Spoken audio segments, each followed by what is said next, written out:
Bonjour, alors bienvenue sur ma chaîne de vidéos. Je m'appelle Peggy, je suis ingénieure de conception en environnement et je suis également esthéticienne de formation et formulatrice cosmétique. Je suis passionnée par le fait de prendre soin de sa peau, surtout du teint naturel.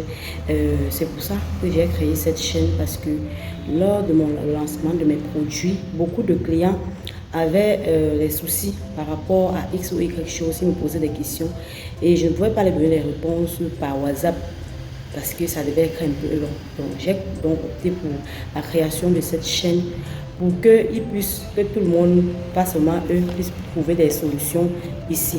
Donc chaque semaine, je poste au minimum 2 vidéos pour parler de l'entretien de sa peau, comment prendre soin de sa peau et également conseiller des personnes sur X ou Y choses qu'ils pourraient utiliser pour pouvoir prendre soin de leur peau à la maison. Et il est également important de souligner ici que l'objectif n'est pas de vous donner des produits qui vont vous ruiner ou bien vous rediriger forcément vers les produits à acheter, mais de pouvoir vous donner des astuces et des conseils qui peuvent être pratiques si vous avez à vos produits chez vous, pouvoir utiliser sans souci. Aujourd'hui, nous allons parler de la fréquence d'utilisation des gommages sur la peau. Les questions sont revenues, ces questions me sont revenues de comment est-ce que, parce que beaucoup de personnes pensent que c'est à force de gommer leur peau qu'ils vont avoir le rendu. Aujourd'hui, je vais vous expliquer à peu près comment fonctionne la peau. La peau subit ce qu'on appelle le renouvellement cellulaire tous les 28 jours. Le renouvellement cellulaire, c'est lorsque les cellules qui sont nées, par exemple, aujourd'hui, après 28 jours, se retrouvent à la surface de la peau et se transforment en peau morte et tombent.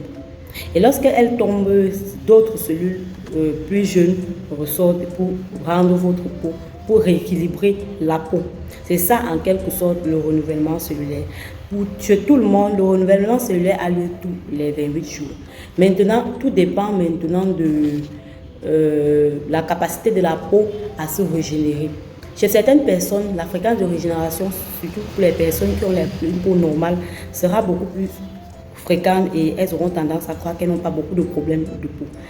Et ceci dit, pour ceux qui pensent que ne pas se gommer la peau est une option, ce n'est pas une option. Étant donné qu'on marche sous le soleil et qu'il y a les éléments qui se déposent sur notre peau, on va se retrouver avec plus, et lorsqu'on se lave, on ne peut pas enlever toute la couche de saleté qui se trouve à la surface de notre peau. Si je prends l'exemple simple du poisson dans l'eau, le poisson, il vit dans l'eau, mais lorsqu'on le prend, il a des odeurs corporelles. On est toujours obligé de l'introduire soit dans du citron, du vinaigre ou du sel pour pouvoir enlever cette odeur-là, histoire que sa peau, la première couche qui est gluante sur sa peau, quitte définitivement pour nous donner un aliment sain et avec moins d'odeur. Voilà, c'est un peu comme ça que fonctionne la peau. Aussi longtemps, même si vous la lavez, la peau ne sera pas totalement propre. Donc, il est important de pouvoir se gommer la peau. Maintenant, à quelle fréquence doit-on faire ces gommages? La fréquence dépend du type de peau. Nous avons les peaux mixtes, nous avons les peaux grasses, nous avons les peaux mixtes à grasses, nous avons les peaux normales et nous avons les peaux sèches et les peaux très sèches. Moi, par exemple, je suis de la catégorie des personnes qui ont la peau sèche. Donc, pour le gommage, je ne peux pas me gommer toutes les semaines. Sinon, à la longue, à force de solliciter trop ma peau, je vais plutôt créer l'effet inverse.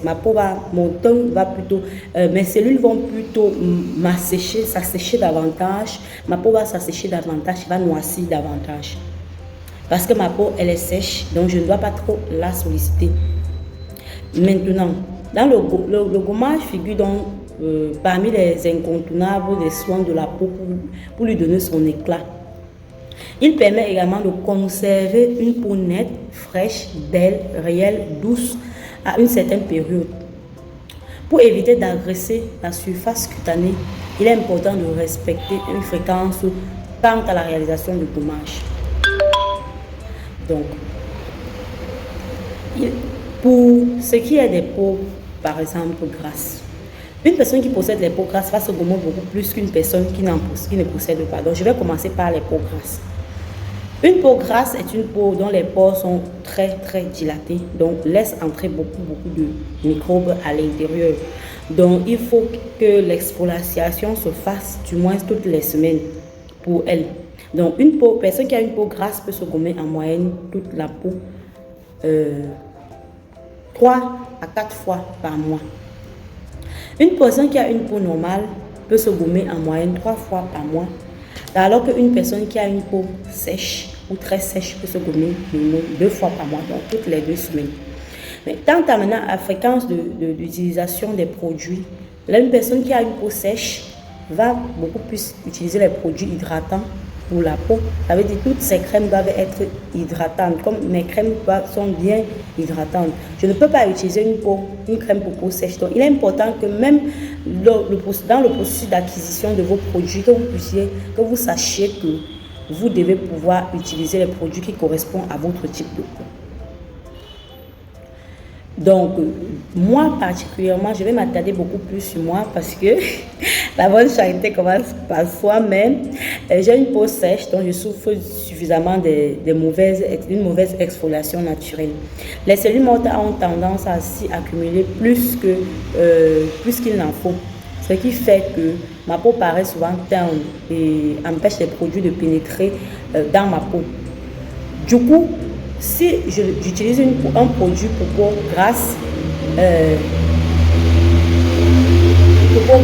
les peaux grasses utilisent les produits qui ne contiennent pas trop, qui ne sont pas trop chargés en éléments nutritifs, comme leur peau naturellement est grasse.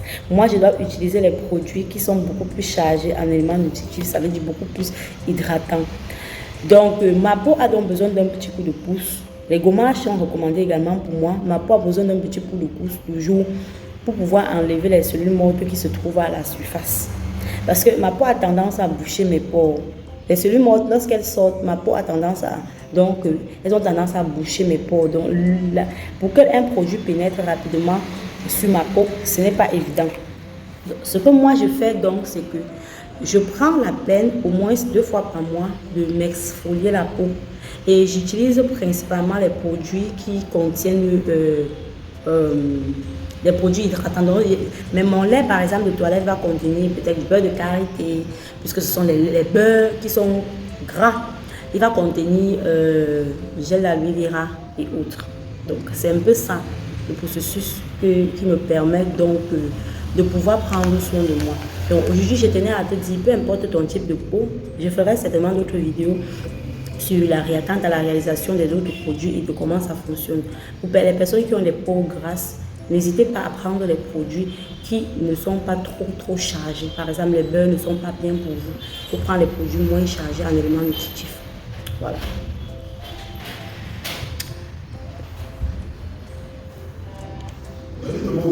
Ouais, je me moque de toi. Non, je ne me moque pas de toi. C'est juste une façon de rire. J'étais juste un peu perturbée par quelqu'un qui est arrivé pendant que j'étais en train de discuter. Mais bon, ça va. J'espère que tu as bien suivi. Voilà, on va se retrouver derrière pour que je te montre à peu près comment j'applique ma crème. Et pour les personnes qui ont les peaux sèches, un peu comme moi, je privilégie beaucoup plus des gommages à action chimique au lieu des gommages à action mécanique. Pour des personnes qui ont des peaux grasses, elles vont privilégier les gommages mécaniques, tandis que les personnes de peau sèche vont programmer les gommages chimiques, parce qu'un gommage mécanique va davantage abîmer la peau des personnes qui ont les peaux sèches, tandis qu'un gommage chimique va plutôt permettre d'hydrater la peau. Donc, je vais vous montrer à peu près comment est-ce que je vais appliquer par exemple un gommage, le type de gommage que je vais utiliser sur ma peau. Reste attentif, je ferai une vidéo sur l'utilisation des gommages pour peau grasse. Donc, si tu aimes ce genre de contenu, n'hésite pas à t'abonner, active la cloche de notification. Tu vas certainement trouver d'autres vidéos dans ce sens. À très bientôt. Bisous, bisous. Voilà mes délices. La prochaine vidéo portera sur comment défroisser son ventre après accouchement. Comment défroisser son ventre et ses seins après accouchement. Reste connecté.